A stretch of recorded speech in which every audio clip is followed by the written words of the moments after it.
Assalamualaikum warahmatullahi wabarakatuh. Kembali lagi dengan channel Suara Kala.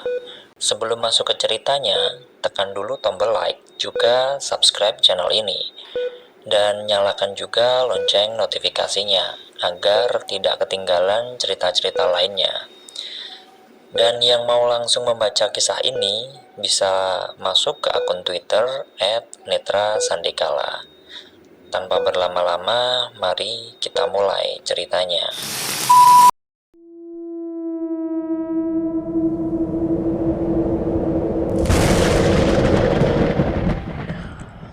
Wih, wangi, bikin lapar nih, ujar Mas Suroso. Sebatas kulirik orang itu, lalu melanjutkan mengaduk bumbu yang sudah tercampur dengan minyak. Loh, kok cemberut? Kenapa tahu duri kesayanganku? Nanti gosong loh, lanjut Mas Suroso. Hih, ucapku bergidik ngeri. Kalimat Mas Suroso sama horornya dengan rupa dedemit semalam. Setio kemana? Tanyaku. Ke warung beli kopi. Kamu kenapa semalam? Kata Mas Suroso. Aku berhenti, merasa ngeri jika teringat dengan kejadian semalam. Selama ini aku tak pernah mengalami situasi gaib apapun. Kalaupun tahu, itu pun dari cerita orang-orang. Mas, menurutmu dedemit itu ada nggak? Tanyaku. Ya percaya tidak percaya sih. Aku belum pernah ketemu langsung. Memangnya kenapa, Nduk? Tanya Mas Suroso penasaran. Dedemit itu jenisnya apa aja? Tanyaku. Maksudnya? Tanya Mas Suroso. Aku menolehkan kepala ke pintu, memastikan tidak ada Setio. Bukan bermaksud untuk menutupi, hanya menghindari kericuan saja. Ya, dedemit itu apa aja jenisnya? Kataku. Oh ya banyak, ada pocong, genderuwo, wewe gombel, kuntilanak, wah banyak lah pokoknya. Memangnya kenapa toh? Tanya Mas Suroso. Semalam aku lihat dedemit, Mas. Sebelum ketemu kamu di sini, lanjutku saat melihat ekspresinya. Mas Suroso mengangguk. Ia menggeser punggungnya ke depan agar lebih jelas mendengarku. Semalam, pas aku dari kamar mandi, saat aku hendak menggeser pintu, ada suara ramai. Kupikir itu bapak-bapak yang sedang ronda. Tapi saat kuperhatikan lagi, ada yang aneh, Mas. Dan karena aku takut, aku kembali masuk ke kamar mandi, jelasku. Terus, desak Mas Suroso saat aku berhenti bercerita. Terus suara itu semakin mendekat. Penasaran, aku intip dari celah bilik bambu. Dan rombongan itu ternyata bukan bapak-bapak ronda, melainkan segerombolan orang yang sedang memanggul benda seperti keranda dari bambu, kataku. Jakun Mas Suroso terlihat naik turun. Aku tahu, dia pun merasakan kengerian yang terjadi tadi malam. Terus tanya Mas Suroso. Karena ketakutan, aku beringsut di ujung bilik. Mataku terpejam. Dan kamu tahu, Mas, mereka menyuarakan apa? Tanyaku. Mas Suroso menggeleng, layaknya seorang balita. Mereka mengucapkan moleho, kromoleo, moleho. Kataku menirukan suara yang semalam terdengar. Kromoleo, ucap Mas Suroso kaget sambil menyandarkan tubuhnya di sandaran kursi. Kromoleo itu apa, Mas? Tanyaku penasaran. Gantian aku yang memajukan badan. Mas, tegurku saat Mas Suroso diam dan melamun. Dulu ada mitos, Dek. Cerita ini ku dengar dari simbahku.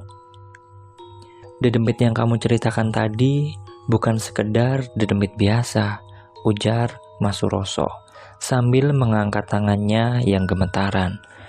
Tidak biasanya ia berkata seserius ini, membuat khawatir dengan apa yang kulihat semalam. Terus, dedemit apa? Tanyaku. Kromoleo itu, sebagai pertanda kematian, ucap Mas Suroso lugas. Mulutku separuh terbuka, menatap lurus mata manik Mas Suroso, mencari kebohongan atau candaan di sana. Apa mereka tahu kalau kamu melihat mereka? Maksudku, apakah mereka berhenti dan melihat ke arahmu? Tanya Mas Suroso. Aku pun menggeleng. Tidak paham, Mas. Aku meringkuk dengan mata tertutup. Tapi jelas sekali mereka berhenti di depan kamar mandi, ucapku paro. Mas Suroso tampak khawatir. Dia diam dan mengambil rokok di kantung celananya dan segera menyulutnya. Apa ini ada hubungannya dengan mayit yang kutemukan kemarin? Tanyaku. Tidak tahu, Dek. Kalaupun benar itu Kromoleo, ucapan Mas Suroso terpotong dan terdengar bunyi langkah kaki terburu-buru. Mas, Mbak. Setio tergopoh, berlari ke arah kami. Napasnya ngos-ngosan, raut wajahnya pucat bercampur keringat. Kenapa? Tanyaku memajukan dagu. Bentar, ucap Setio langsung menyambar air minum Mas Suroso. Pak Supre meninggal, erang Setio. Innalillahi, ucapku. Sedang Mas Suroso malah berkata, Modiar. Ia langsung bangkit dari kursi. Saat langkah kakinya sampai di ambang pintu, ia menoleh. Kalian di sini dulu, jangan keluar rumah, perintahnya. Mbak, aku takut, ucap Setio selepas kepergian Mas Suroso. Kupejamkan mata. Aku tahu Setio sedang menghubungkan kematian Pak Supri dengan jumlah batu nisan yang ia hitung kemarin. Tapi justru aku teringat dengan cerita Mas Suroso. Ada apa ini sebenarnya? Kalaupun dibilang kebetulan, kenapa semua kejadian ini seperti disengaja? Mbak, bentak Setio. Hah? Pak Supri meninggal karena apa? Tanyaku menatap Setio yang masih pucat. Gak tahu, tadi pas ke warung ada yang teriak-teriak. Katanya Mbak Supri meninggal di ladangnya, kata Setio. Ya wis, ayo kita lihat, pintaku. Tapi Mas Suroso bilang kita di rumah saja, Mbak, kata Setio. Sudah, ayo, desakku sambil menarik tangannya.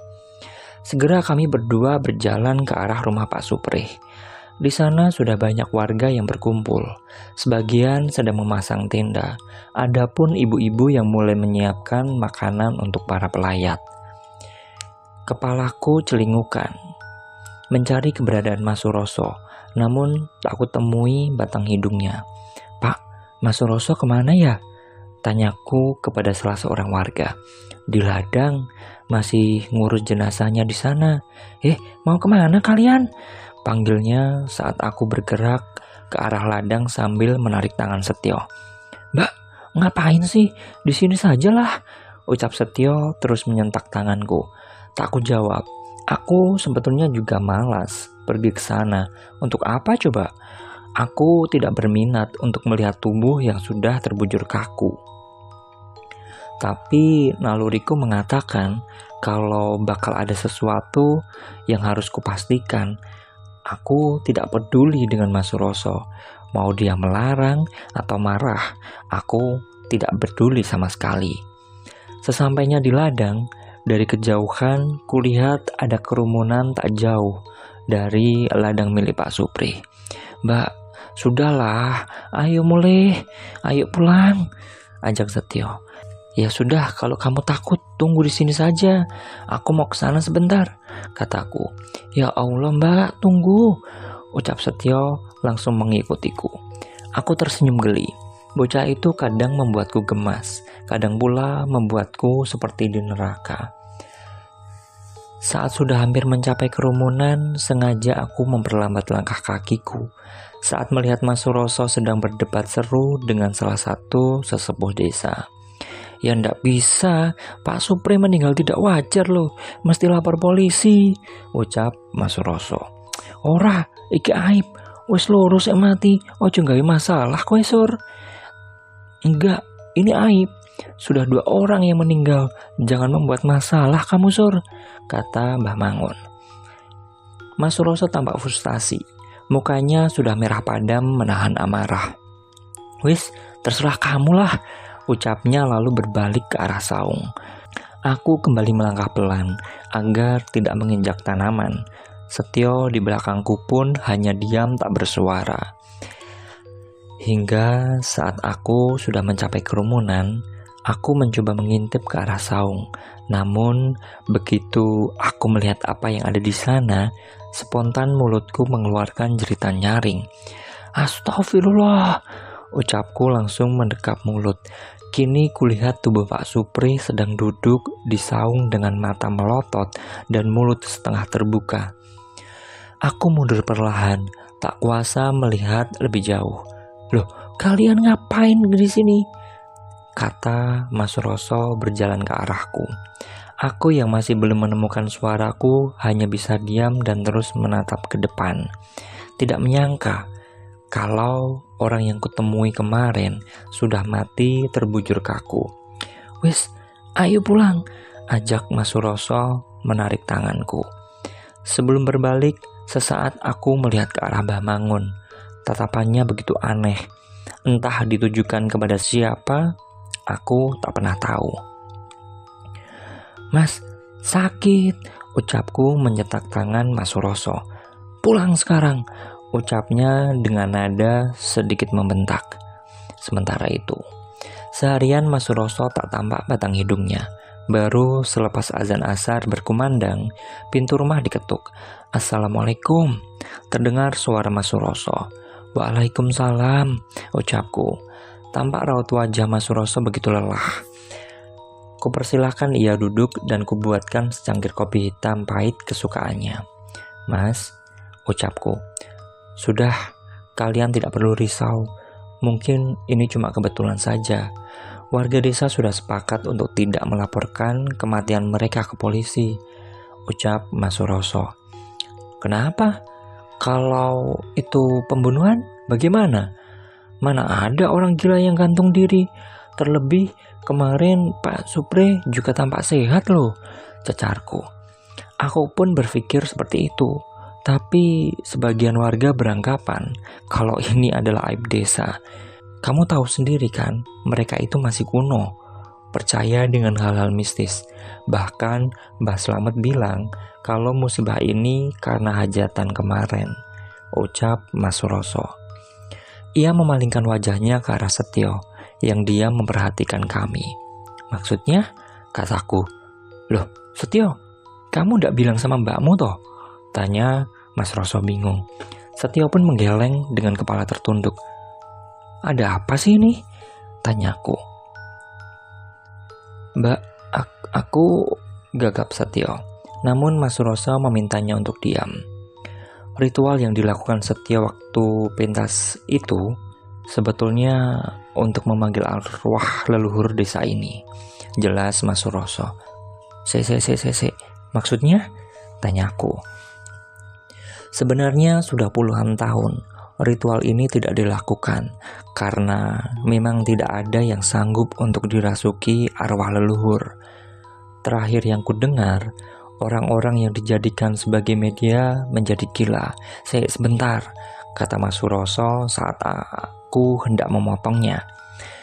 Tapi beberapa waktu lalu, para sesepuh sepakat untuk memanggil arwah itu lagi. Dengan alasan banyak warga yang gagal panen.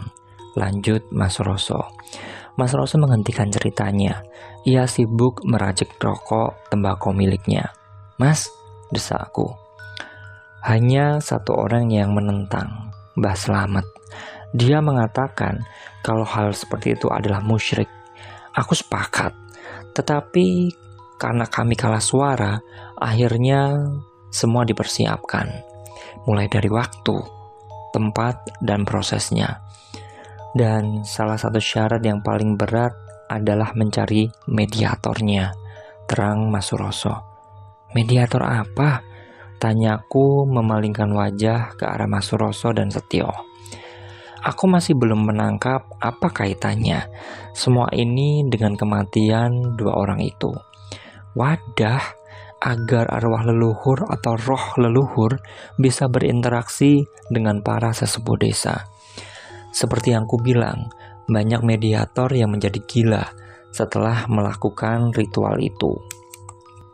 Jelas Mas Suroso. Karena? Tanyaku. Karena si wadah harus lahir di malam Selasa Kliwon dengan hitungan Jawa yang rumit, jawab Mas Suroso. Ia berhenti berbicara. Dihisapnya batang rokok dalam-dalam, membuat ruangan ini dipenuhi dengan asap putih. Lalu aku ditugasi oleh mereka untuk mencari orang-orang dengan kriteria yang sesuai. Dan singkatnya, aku berhasil menemukan orang yang cocok, dan itulah Setio, ujar Mas Suroso. Aku memundurkan punggung. Kepalaku terasa begitu pening, belum mengerti sepenuhnya akar permasalahan yang sedang terjadi. Lalu apa hubungannya dengan dua kematian itu? Karena kemarin Setio sempat melihat ada 7 nisan di dekat jembatan. Ucapku memegangi kening dan memijitnya. Loh, apa? Pitu? Yang benar, kata Mas Suroso memalingkan kepalanya bergantian menatapku dan Setio. 7 Mas, aku lihatnya 7, cicit Setio. Mas Suroso mengenyakkan tubuhnya ke punggungan kursi. Ia menatapku bingung dan terus bergantian ke arahku dan Setio. Apa artinya Mas? Tanyaku. Aku nggak tahu dek, jawab Mas Suroso singkat. Kemarin kamu bilang waktu di lapangan desa kalau itu cuma hiburan. Tapi tadi bilang itu untuk memanggil roh leluhur. Sekarang bilang tidak tahu mana yang harus kepegang, kataku naik pitam. Mbak, wis menengok. Kamu memang tidak bisa diatur. Aku merawatmu setengah mati, malah main-main dengan hal gaib. Sekarang kalau sudah begini mau apa? Tanyaku dengan intonasi meninggi. Dok, kata Mas Suroso, kamu juga. Kamu tahu Setio satu-satunya peninggalan ibuku. Berulang kali aku bilang, jaga dia seperti adikmu sendiri kalau mau menikahiku. Sekarang kalau sudah begini, siapa yang akan bertanggung jawab? Apa yang harus kukatakan kepada Bapak, hah? Cecarku. Mas Suroso diam, melihatku lekat-lekat. Hampir tak pernah kutemui ekspresinya yang begitu serius seperti ini. Jawab Mas, ucapku menggebrak meja. Aku yang akan bertanggung jawab, ucapnya lantang. Dadaku naik turun. Kupelototi Mas Suroso tak berkedip. Ingin rasanya mengumpat, mengamuk kepada kedua laki-laki bodoh ini. Gila, aku sudah sering kali berpesan kepada Setio untuk tidak berbuat aneh-aneh. Kuizinkan dia ikut sanggar tari untuk menyalurkan bakatnya, bukan malah melakukan hal-hal yang tidak berguna seperti ini. Bagaimana nanti kalau ada apa-apa dengannya? Bisa mati aku di kantung Bapak. Beruntung kalau semua kejadian ini tidak ada sangkut pautnya. Ya Allah Gusti, ucapnya sambil mengusap wajah. Setio, piye? Bagaimana? Panggilku. Ia menoleh dengan raut wajah ketakutan. Mulutnya berkedut, matanya memerah menahan tangis. Mungkin Setio pun tak menyangka aku bakal semarah ini. Bingung. Saiki nek ora didemit sing ngontal kowe, bapakmu sing bakal mateni kowe. Paham? Bingung. Sekarang kalau bukan dedemit yang membunuhmu, bapakmu yang akan melakukan. Mengerti? Ucapku langsung berdiri dan melangkah masuk ke kamar dengan membanting pintu sekuat tenaga. Sementara itu, Duk, panggil Mas Suroso dari arah luar kamar. Aku tidak menggubrisnya. Aku masih marah dengan kedua orang tua itu. Tidak mengerti bagaimana jalan pikiran mereka. Duk, buka sebentar. Mas mau bicara, kata Mas Suroso lembut. Ya sudah, bicara tinggal bicara. Tidak ada yang melarang kok, jawabku ketus. Terdengar suara lenguhan panjang. Tolonglah, bersikaplah dewasa. Kasihan lu Setio, kata Mas Suroso. Aku beranjak dan membuka pintu. Kudapati Mas Suroso dan Setio sedang berdiri di sana. Dewasa? Siapa yang seperti bocah di sini? Kalian masih bisa tidur nyenyak. Aku yang terkena imbasnya. Aku, Mas, jeritku. Setio bergerak. Ia bersimpuh hendak mencium kakiku. Spontan aku mundur, tidak percaya dengan apa yang ia lakukan. Mbak, ampun, sepura nih mbak, ampun, ucap Setio dengan tangis sesenggukan. Aku terdiam, dadaku naik turun, lalu ku tarik napas dalam-dalam dan ku hembuskan pelan-pelan, berusaha sekuat mungkin meredam emosiku. Aku sudah jongkok dan memeluknya erat. Aku sik ngopeni kowe, tapi malah kowe nggawe cilaka awakmu dhewe. Saiki aku kudu piye? Aku yang merawatmu, tapi malah kamu membuat dirimu cilaka. Sekarang aku harus bagaimana? Kataku terbata. Sepurane mbak, sepurane. Maaf mbak, kata Setio berulang kali. Sudah, kalian berdiri. Lagi pula belum tentu ada hal buruk. Sampai bapak pulang, aku akan menginap di sini. Setio, nanti tidur sama mbakmu, paham? Tegas Mas Suroso melangkahkan kaki meninggalkan kami berdua. Sesuai ucapannya, Mas Suroso menepati janjinya. Namun ia meminta kepada kami untuk datang di acara pengajian untuk mendoakan Pak Supri. Alasannya sederhana, agar warga tidak berpikir macam-macam. Jelas beberapa dari mereka tahu tentang ritual itu.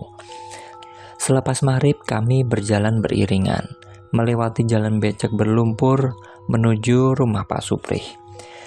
Masing-masing memegangi senter untuk menerangi jalanan yang gelap dan sepi. Beginilah nasibnya jika memiliki rumah di ujung desa. Meskipun sudah ada listrik, tapi jalan penghubung rumahku dan rumah lainnya tidak ada penerangan sama sekali. Mas, apa itu? Ucap Setio yang berhenti mendadak di depanku. Segera ku sorot lampu senter ke depan. Tidak ada apapun selain pepohonan dan semak-semak. Wis, rasa dagel, ucapku. Mbak, beneran, tadi ada orang berdiri di sana, kata Setio. Wis, ayo cepat, sudah mau hujan ini, kata Mas Suroso menengahi. Buru-buru kami berjalan lebih cepat, tak mengindahkan kubangan lumpur yang menggenang di jalan batu berlumpur. Sesampainya di rumah Pak Supri, hanya beberapa warga saja yang hadir. Aku tidak tahu mengapa, karena biasanya saat ada warga yang meninggal, pengajian di rumah duka selalu penuh. Mungkin karena kondisi cuaca yang sedang tidak baik, atau mungkin mereka takut dengan kematian beruntun yang sedang terjadi. Kok tumben sepi ya mas? Tanyaku kepada Mas Suroso. Kurang tahu dek, mungkin karena hujan, jadi orang-orang malas keluar, jawab Mas Suroso. Malas karena hujan atau takut karena ada yang mati bersamaan, celetuk Setio. Hus, jangan ngawur, kalian tenang saja. Selama ada Mas Suroso, gak ada dedemit yang berani menyentuh kalian, kata Mas Suroso. Aku menghembuskan napas panjang dan kasar. Kuangkat rok panjangku agar bisa berjalan lebih cepat. Baru beberapa jam menjadi orang keren, sekarang sifat percaya dirinya yang berlebihan itu sudah kembali. Acara pengajian dimulai. Semua khusyuk dengan bacaan surat Yasin, menyaingi rintik hujan yang turun semakin deras. Hingga saat acara selesai, baru ada kejadian yang membuatku berpikir kalau semua itu tidak hanya kebetulan semata. Assalamualaikum, ucap seorang laki-laki parubaya. Tak ku ketahui siapakah dia. Jelas sekali, orang ini bukan warga desaku. Awalnya aku berpikir dia sanak saudara dari keluarga mendiang. Namun, saat kuperhatikan dandanannya, tidak selayaknya orang yang ingin melayat, hanya menggunakan kaos oblong dan celana panjang kumal. Salah seorang anak Pak Supri keluar.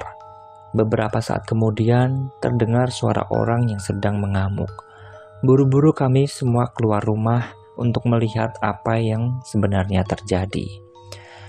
Ojo waton mas, bapakku wis gak ono. Ojo gawe fitnah. Jangan sembarangan mas, bapakku sudah tidak ada tadi pagi. Jangan membuat fitnah, kata Mas Roni, anak dari Pak Supri. Astagfirullah mas, saestu sepurane. Tapi tadi sore ada bapak-bapak yang datang dan pesan nisan di tempat saya. Beliau pesan untuk mengirimkan malam ini juga. Dia mengaku namanya Pak Supri. Ini alamatnya juga ditulis di kertas kok, ucap bapak itu. Setio yang berdiri di sampingku langsung merapat. Kurasakan tangannya bergetar. Napasnya terdengar cepat dan melenguh. Kupegang tangan adikku agar lebih tenang dan tidak ketakutan. Aku tidak mau warga desa berpikir macam-macam.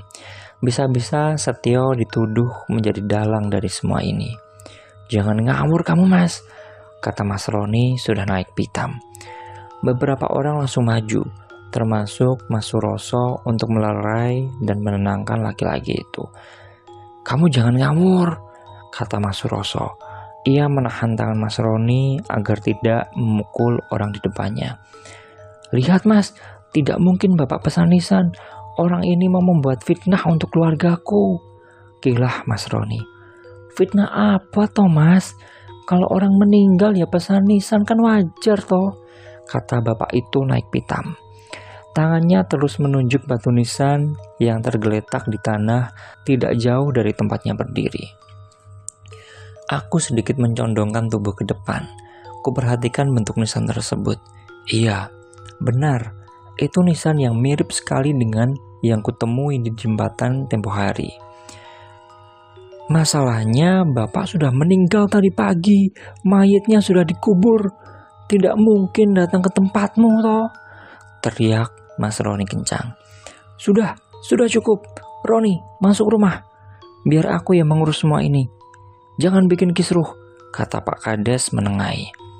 Awalnya Mas Roni bersikukuh tidak mau. Ia ngotot, mau menyelesaikan semuanya. Ia tidak terima dengan perkataan penjual nisan tersebut. Tetapi setelah dibujuk oleh ibu dan adik-adiknya, ia luluh dan masuk ke dalam rumah.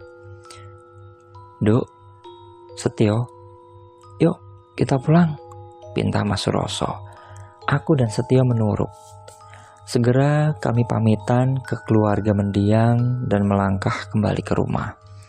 Mas, ucapku, kita bicara di rumahmu, ujar Mas Suroso. Setelah sampai di rumah, ku buatkan kopi untuk Mas Suroso dan teh hangat untukku dan Setio. Aku begitu penasaran dengan kejadian yang barusan kulihat. Aku berpikir, kalau ini semua masih ada sangkut pautnya dengan kejadian yang kualami dan ritual yang melibatkan Setio. Apa artinya mas? Tanyaku tanpa basa-basi. Aku tidak tahu dek, aku juga bingung, jawab Mas Suroso. Nisan yang dikirim bentuknya sama yang kulihat di jembatan, ucap Setio mendahuluiku. Mas Suroso melihat ke arah Setio dengan tatapan prihatin. Aku tahu laki-laki ini menyesal telah melibatkan calon adik laki-lakinya ke permasalahan ini. Kamu sudah bicara dengan sesepuh desa? Kamu kan juga termasuk yang dituakan toh? Walau masih muda, imbuhku saat melihat dahi Mas Suroso berkerut. Mereka juga tidak tahu dek. Mereka menganggap ini semua cuma kebetulan semata, terang Mas Suroso. Tidak bertanggung jawab. Sekarang kalau sudah seperti ini, semua jadi lepas tangan toh, cecarku. Mas Suroso tidak berkomentar. Aku tahu ia terlalu menghormati sesepuh desa.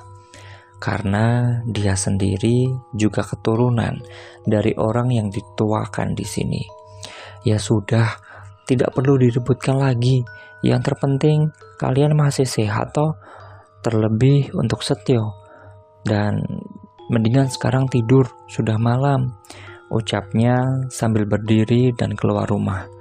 Mbak, aku takut, ucap Setio dengan suara lirih. Makanya jangan sok-sokan, kamu juga dikasih tahu selalu bandel, ucapku sebal. Gimana kalau nanti aku jadi salah satu dari korbannya, Mbak? Semalam aku mimpi ketemu sama rombongan pengangkut keranda dan mereka memaksaku untuk ikut, kata Setio ketakutan. Dadaku berdesir, ku pejamkan mata serta mengurut kening dengan kedua tangan. Kenapa Setio bisa bermimpi seperti itu? Bahkan dedemit yang ia maksudkan juga mirip dengan apa yang kulihat semalam. Mbak, kata Setio, kini terlihat matanya sudah memerah. Tidak usah kamu pikirkan, itu kan cuma mimpi. Kalau kamu takut, malam ini tidur denganku, kataku. Sementara itu, beberapa hari berlalu. Bapak sudah pulang ke rumah. Kami memutuskan untuk memberitahu semua yang sudah terjadi, terkecuali kejadian saat aku melihat dedemit pengiring keranda. Maksudmu apa, Sur? Aku titipkan anakku biar bisa selamat, malah dibuat seenak sendiri, kata Bapak naik pitam saat mendengar penjelasan Mas Suroso. Maaf, Pak, ucap Mas Suroso menunduk. Wit, kamu tidak bisa menjaga adikmu toh? Bapak cari uang biar kalian hidup enak. Kalau seperti ini, mau bagaimana? Cecar Bapak kepadaku. Gejolak rasa marah timbul di hatiku. Bagaimana mungkin dia menjadikanku kambing hitam? Padahal aku pun tidak tahu menahu tentang kejadian ini. Apa, Pak? Tidak bisa menjaga Setio? Tanyaku. Mas Suroso langsung tanggap. Ia menggeleng pelan agar aku tidak membantah perkataan Bapak. Tetapi tidak aku pedulikan. Bom emosi yang selama ini sudah terpendam jauh di lubuk hatiku sudah siap meledak. Aku selama ini jadi ibu rumah tangga, Pak. Hari-hari cuma ada di rumah dan ngurusin Bapak dan Setio. Sedang Bapak sendiri kemana? Kerja kok berhari-hari tidak pulang dengan alasan cari duit. Cari duit apa cari janda muda, Pak? Ucapku lepas kendali. Plak! Bapak menamparku sekuat tenaga, membuatku terhuyung ke samping dan jatuh ke lantai bersamaan kursi yang kududuki. Pak! Teriak Setio. Ia sudah berdiri, namun ditahan oleh Mas Suroso. Bapak diam, tangannya gemetaran dan menatapku tidak percaya. Aku menghela napas, air mataku tak terbendung lagi. Belasan tahun aku tidak pernah mendapatkan kasih sayang dari orang tua, mengorbankan masa mudaku untuk mengurus rumah. Namun balasan yang diberikan oleh orang yang kusebut Bapak adalah tamparan. Kutatap mata Bapak dengan pandangan benci. Ia terus bergumam meminta maaf. Bahkan saat ingin menyentuhku, segera ku tampik. Aku bangkit dan berlari keluar rumah. Tak kupedulikan hujan deras yang sedang mengguyur. Apa salahku? Ucapku sepanjang jalan. Aku mendengar teriakan Mas Suroso, namun ku abaikan. Ku belokkan langkah kaki ke arah ladang, agar dia tidak mengikuti. Aku hanya ingin sendirian, muak dengan kehidupan yang kujalani. Sesampainya di ujung ladang, aku duduk di saung, melamun membayangkan jika ibu masih ada, mungkin aku tidak perlu menjadi penanggung jawab Setio. Kusenderkan punggungku di pinggiran saung dengan tangan menekap lutut. Air mataku terus mengalir menahan perih, mencoba mengikhlaskan perlakuan Bapak kepadaku, hingga tak terasa tubuhku mulai kehilangan kesadaran. Aku pun tertidur di saung itu. Sayup, aku mendengar suara orang memanggil namaku. Saat membuka mata, betapa kagetnya diriku karena masih berada di saung dengan posisi meringkuk. Aku langsung bangkit. Sekitaranku sudah gelap. Tak terlihat satupun cahaya kecuali kelap-kelip lampu rumah di desa. Duk, terdengar teriakan keras tidak jauh dari saung. Ku kenali itu suara Mas Suroso. Mas Roso, Aku di saung, Mas, teriakku. Sebentar, jangan kemana-mana, jawabnya. Aku menurut, tidak beranjak sesenti pun. Aku tidak berniat bermalam di sini. Tadi aku hanya ingin menyepi sesaat. Astagfirullah, Dok. Dari mana tuh kamu? Tanya Mas Suroso langsung memeluk erat. Badannya basah kuyup. Aku tahu dia mencariku sejak tadi. Aku malas ketemu Bapak, Mas. Apa coba salahku? Ucapku mulai menangis lagi. Ya sudah. Ayo kita pulang. Kasihan Setio dan Bapak. Biar nanti Mas yang bicara, pintanya. Kuturuti perintahnya. Aku juga tidak sudi bermalam di tempat ini. Lagi pula semua ini kan bukan kesalahanku. Lah, kenapa pula aku yang harus pergi? Kan gila. Jalan menuju rumah benar-benar becek. Tak satu pun dari kami yang membawa senter, membuat kami tak bisa melihat dan menghindari jalan licin berlumpur. Aduh, ucap Mas Suroso saat terperosok ke kubangan lumpur. Ingin aku tertawa, tapi ku tahan. Bisa marah laki-laki ini nantinya. Ayo, ucapku saat menarik tangannya. Namun bukannya ia bangkit, malah menarikku sampai jatuh menimpanya. Awalnya aku pikir ia ingin berbuat macam-macam. Aku memberontak. Kepalaku bergerak cepat ke kanan dan kiri. Bau tanah dan lumpur menempel di bibir dan hidungku saat Mas Suroso membekap mulutku. Menengok, diam, ucapnya. Saat aku melihat Mas Suroso, ia pun terlihat ketakutan. Dagunya bergerak maju ke depan berulang kali. Mulio, kromolio, moleho. Rambut halus di seluruh tubuhku berdiri, tak kalah mendengar suara yang tak asing di telinga. Mas Suroso perlahan bergerak ke samping. Ia mendorongku dengan satu tangan, sedang tangan lainnya masih di mulutku mencegah untuk berteriak. Di tengah jalan setapak menuju ladang, kami beringsut menyamping, berusaha masuk ke dalam parit kecil, bersembunyi dari sosok dedemit yang kulihat kemarin. Jika ada orang yang melihat, mungkin dikira kami sedang melakukan hal mesum. Saat sudah di dalam parit dengan posisi berjongkok, aku menutup mata dan menggenggam tangan Mas Suroso erat. Suara itu semakin mendekat. Tak tahan, aku sedikit mengintip. Dengan jelas, kini ada sekitar 6 atau 7 orang laki-laki bertelanjang dada, dengan kepala menunduk serta memanggul keranda bambu sedang melewati kami. Bau bunga melati serta kamper menguar hebat, dan betapa terkejutnya diriku ketika melihat apa yang ada di dalam keranda. Pak Supri dengan posisi tangan bersedekap, kepalanya menoleh ke kanan sehingga aku tahu bagaimana ekspresinya. Matanya melotot, mulutnya terbuka dengan wajah seputih susu. Belum lagi giginya yang tampak sudah menghitam. Aku menarik napas kuat dan dalam. Air mataku sudah tak terbendung. Tak kuhiraukan air dingin yang mengalir di bawah tubuhku. Hanya ada ketakutan dan kengerian. Mas Suroso di sampingku pun tampak gemetar hebat. Pandangannya lurus, tak berkedip, melihat dedemit yang baru saja melintas di depan kami. Setelah mereka hilang tertelan kabut, Mas Suroso bangkit dan membantuku untuk berdiri. Berulang kali kami terjatuh ke parit saking gemetarnya tubuh Mas Suroso. Tidak ada pembicaraan sama sekali. Sepanjang perjalanan kami diam membisu.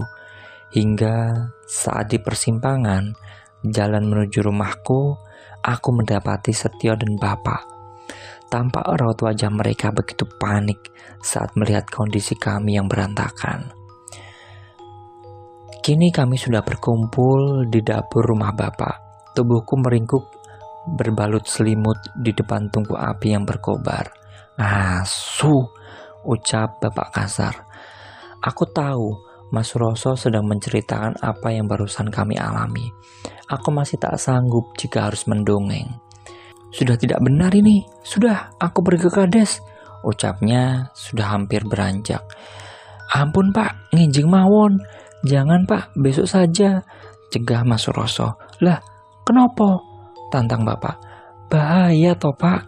Bapak kan tahu kondisi desa sedang semrawut. Bisa jadi kalau ada warga yang tahu, malah Bapak yang dituduh aneh-aneh. Terlebih kalau Bapak bikin onar sama Pak Kades, malah Widuri dan Setio yang bakal kena imbasnya, ujar Mas Suroso. Benar juga pikirku. Meskipun aku masih sakit hati dengan perlakuan Bapak, aku tidak ingin orang tua itu cilaka. Besok Pak, kalau Bapak masih sayang sama aku dan Setio. Kalau tidak, ya silahkan pergi, ucapku tanpa menoleh. Terdengar suara langkah kaki. Kukira Bapak tidak mengindahkan perkataanku. Ternyata laki-laki itu mendekapku dengan erat dari belakang. Maaf Dok, maaf, erang Bapak. Tak kugubris, aku diam menangis. Tak tahu harus menjawab apa dan bagaimana. Sakit hatiku masih terlampau besar. Dok, ucapnya. Bapak pun terlihat menangis. Kurasakan tubuhnya bergetar, lalu melepaskan pelukannya.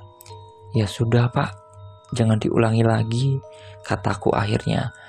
Bapak kembali mendekapku, berterima kasih, lalu bangun. Dang temokno wong tua muru aku, yang pengen dang rapi Widuri. Segera pertemukan orang tuamu dengan aku, kalau kamu pengen segera menikah dengan Widuri, ujar Bapak. Aku menoleh, melihat Bapak sedang menghadap ke arah Mas Suroso. Selama ini hubungan kami tak terlalu diperdulikannya. Dan kenapa tiba-tiba menuntut seperti ini? Mas Suroso gelagapan. Sesaat ia kehilangan kata-kata. Saat sudah sadar, dengan bodohnya ia melompat-lompat bagaikan anak kecil yang diberi permen. Rapi, aku rapi, ucapnya kepada kami. Kami semua terkekeh melihat tingkah konyol calon suamiku itu. Tapi setelah semua diam, ada sesuatu yang berbeda. Setio masih terus terkekeh dengan tangan bersedekap dan kaki bersila. Menyadari ada yang janggal, Mas Suroso mendekatiku dan Bapak. Durung wayahe. Kabeh wis ana titiwancine. Kromo liya sing bakal dadi tondo. Yen wis weruh kudu melok. Nek ora kuwi sik bakal diajak. Ping 7. Bar kuwi bakal kedaden hajatmu. Belum waktunya. Semua ada waktunya. Kromolio yang jadi penanda. Kalau sudah lihat harus ikut. Kalau tidak bakalan diajak. 7 kali. Setelah itu hajatnya terpenuhi, ucap Setio dan langsung ambruk ke dipan. Sesaat kami mematung, lalu sigap Mas Suroso berlari ke arah amben.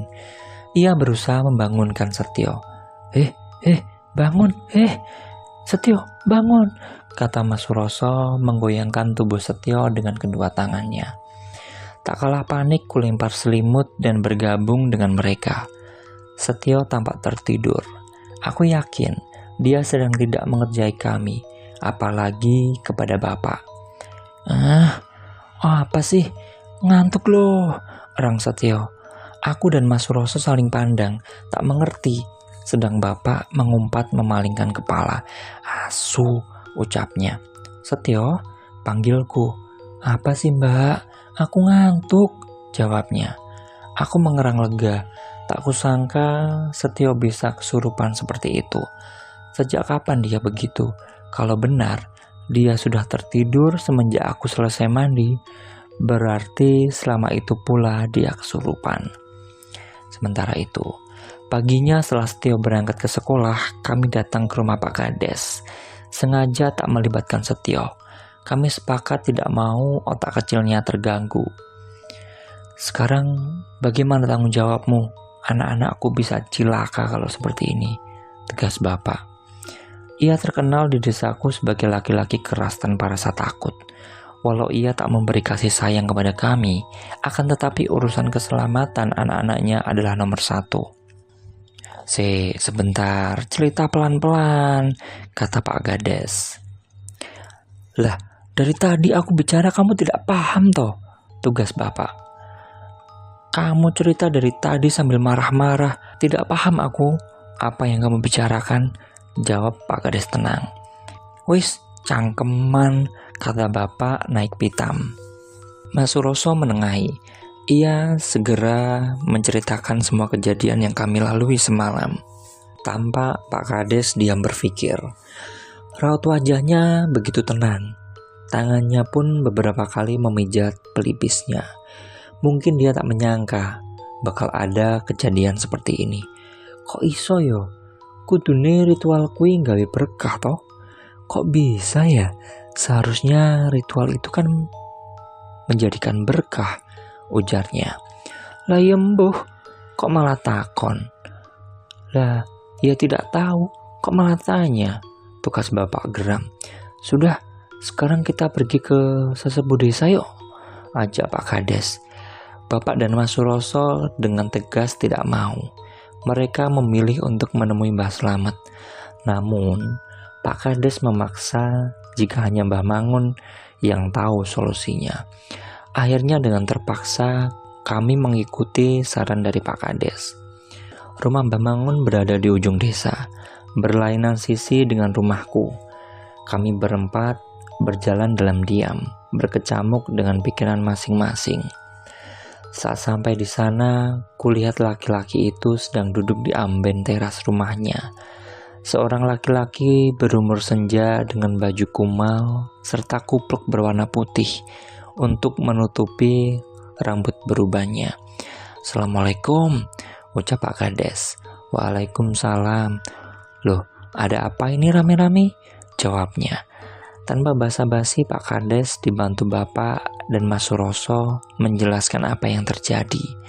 Orang tua yang sudah renta itu tampak tak kaget mendengar penuturan kami. Beneran? Tidak mungkin ritual itu memakan korban, ucapnya santai. Aku melotot. Tidak mungkin bagaimana? Orang tua ini belum pernah merasakan tajamnya lidahku rupanya. Bah, tapi aku dan Widuri sudah melihat dedemit Kromolio itu loh. Panjenengan tahu toh apa artinya? Tanya Mas Suroso. Rasa sok keminter ning ngarepku. Aku ngerti dedemit kui. Tidak usah sok pintar di depanku. Aku tahu dedemit itu, ujarnya. Lalu bagaimana Mbah? Tanya Bapak. Kalau benar arwah sesepuh sudah merasuki Setio dan mengatakan sampai 7 kali, yo berarti bakal ada 7 kematian, ucap Mbah Mangun santai. Aku begitu heran dengan orang tua ini. Bagaimana bisa dia berucap sesantai itu, seolah kejadian ini hanya hiburan semata. Lah, tapi anak-anak saya bagaimana Mbah? Tanya Bapak. Ya maaf Pur, bukannya aku tidak mau membantu, tetapi sudah tidak bisa dicegah, terkecuali ritualnya diputus dan ada resikonya, kata Mbah Mangun. Bagaimana caranya Mbah? Tanya Pak Kades. Berat, belum tentu kalian mampu, kata Mbah Mangun. Apa itu Mbah? Tanya Pak Kades. Ya kalau tidak gila ya mati, ucap Mbah Mangun singkat. Aku mengerang lesu, tidak menyangka kalau keegoisan mereka bisa membuat hidup kami kacau seperti ini. Terjadi pergerakan di sampingku. Bapak berdiri dengan tangan terkepal kuat dan raut wajah memerah padam. Pak, cegah Mas Suroso menarik tangan Bapak untuk segera duduk kembali. Mau apa? Tantang Mbah Mangun. Bapak terus melototkan matanya ke arah Mbah Mangun. Aku kagum dengan keberanian Bapak. Kamu mau membunuhku? Ya percuma. Kalau mau pertolonganku, ya yang sopan toh, ucap Mbah Mangun tegas. Terus bagaimana Mbah? Tanyaku mencoba menengahi. Ya harus diputus ritualnya. Siapa dari kalian yang melihat dedemit itu pertama kali? Tanya Mbah Mangun. Aku mengacung pelan-pelan. takut perkataan yang selanjutnya bakal keluar dari mulut orang tua itu. Sekarang kamu harus mengikuti kemana perginya dedemit itu. Tapi ingat, mereka tidak boleh melihatmu dan harus sendiri, kata Mbah Mangun. Aku membuka mulut lebar, tidak menyangka harus bermain peta umpet dengan para dedemit. Ku minta Mbah Mangun untuk mengulangi perkataannya. Siapa tahu aku salah dengar. Terus caranya menemui mereka gimana, Mbah? Tanyaku menatap bergantian ke arah 4 laki-laki di depanku. Mereka pun terlihat syok, terutama Mas Roso yang mulai ada bulir keringat di dahinya. Cari tempat sepi di desa ini. Tunggu sampai tengah malam. Kalau ada suara anjing, itu tanda kehadiran mereka, kata Mbah Slamet. Terus, kalau sudah hadir? Tanya Mas Roso cepat. Ikuti mereka sampai berhenti di salah satu rumah. Itu tanda kalau penghuni rumah tersebut bakal ada yang mati. Jelas Mbah Mangun. Sudah, begitu toh? Tanya Pak Kades. Kupalingkan kepala ke arahnya. Mata kananku berkedut. Sudah begitu toh, katanya. Dia sedang bercanda atau tolol? Ya belum. Untuk bisa melihat mereka harus ada ritual juga, kata Mbah Mangun kepada Pak Kades. Ritual apa? Tanyaku kembali. Firasatku mengatakan kalau ada sesuatu yang buruk bakal terjadi. Setengah hati aku menyesal datang ke tempat sial ini. Minta baju salah seorang yang sudah meninggal, bakar, lalu oleskan di mata kalian dan kening kalian. Setelah itu, air bekas memandikan jenazah kalian minum. Jelas Mbah Mangun.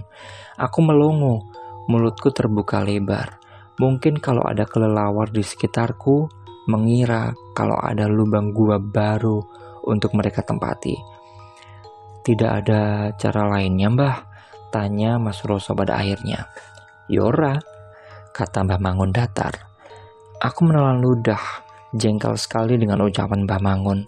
Kenapa mesti aku yang tidak tahu menau ini? Bagaimana jika Setio melakukan seperti itu? Bisa gila rasanya. Lalu bagaimana dengan Setio? Tanyaku. Terakhir, lakukan ritual seperti saat pentas seni. Itu yang harus dilakukan Setio, ucap Mbah Mangun. Bapak menghela napas panjang. Aku yakin dia pun sudah menyesal sekarang karena terlalu sibuk dengan pekerjaannya.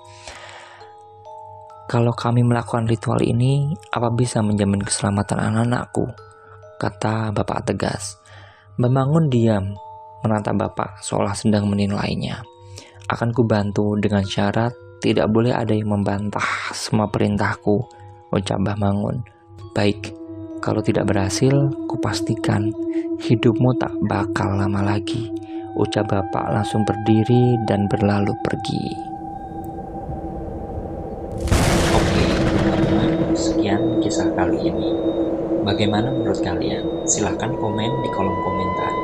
Mohon maaf bila ada salah pengucapan atau ejaan yang kurang sesuai. Nantikan kelanjutannya hanya di channel Suara Kala. Assalamualaikum warahmatullahi wabarakatuh.